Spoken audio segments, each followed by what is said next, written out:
Arabic نہ اگر کوئی انسان جو ہے سیکھے تو اس کے کیا نقصانات ہو سکتے ہیں؟ اصل میں عربی نہ سیکھنے کا جو سب سے بڑا نقصان ہے نا،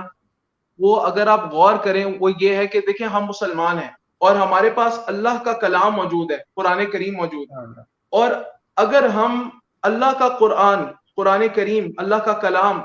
براہ راست نہیں سمجھ سکتے تو کتنی بڑی محرومی ہے۔ میں گناہ ثواب کی بات نہیں کر رہا، لیکن آپ سوچیں کہ محرومی کتنی بڑی ہے کہ ہم اللہ سبحانہ و تعالیٰ کا کلام جو ہے وہ اس کو سمجھ نہیں سک رہے براہ راست۔ ہمیں ترجمے کی ضرورت ہے، اور ترجمہ آپ کو معلوم ہے وہ مفسر یعنی ترجمہ تو معنی القرآن کہا جاتا ہے، یعنی قرآن کریم کا جو معنی ہے اس کا مفسر جو ہے وہ ترجمہ کرتا ہے، ایک معنی مفہوم وہ اپنے ذہن میں مراد لیتا ہے، متعین کرتا ہے، پھر اس کا ترجمہ کرتا ہے، یعنی وہ براہ راست کلام اللہ کو سمجھنا نہیں ہے۔ اور جو ترجمہ پڑھے، ہم یہ نہیں کہیں گے کلام اللہ پڑھا ہے، وہ تو مترجم کا کلام پڑھا ہے جس میں اس نے ترجمانی کرنے کی کوشش کی۔ جی جی جی کتنی بڑی محرومی ہے۔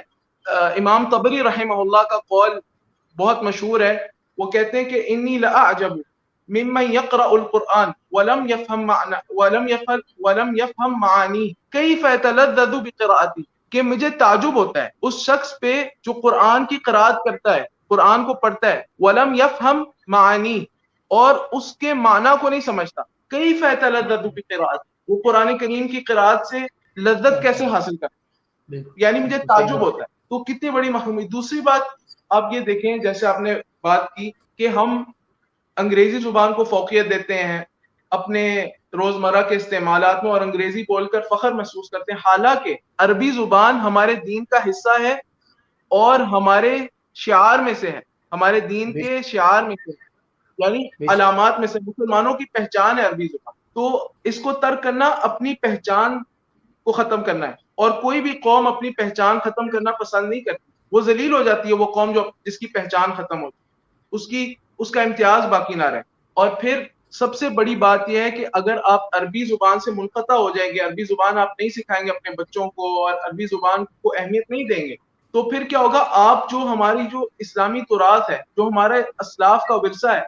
آپ اپنے آپ کو اس سے منقطع کر لیں گے، آپ کٹ جائیں گے اس سے، پھر دشمن آپ پہ حاوی ہوگا۔ عربی زبان نہ سیکھنے سے آپ کا اخلاق بھی بگڑے گا، آپ کے عقائد بھی بگڑیں گے، آپ کے نظریات خراب ہوں گے، آپ کی سوچ خراب ہوگی، کیونکہ پھر کوئی اور آپ پر اپنا تاثر چھوڑے گا۔ پہلے آپ پہ تاثر آنا تھا اسلاف سے، جب آپ عربیت سے منقطع ہو گئے تو کسی اور کا تاثر آپ پہ آئے۔ اور زبان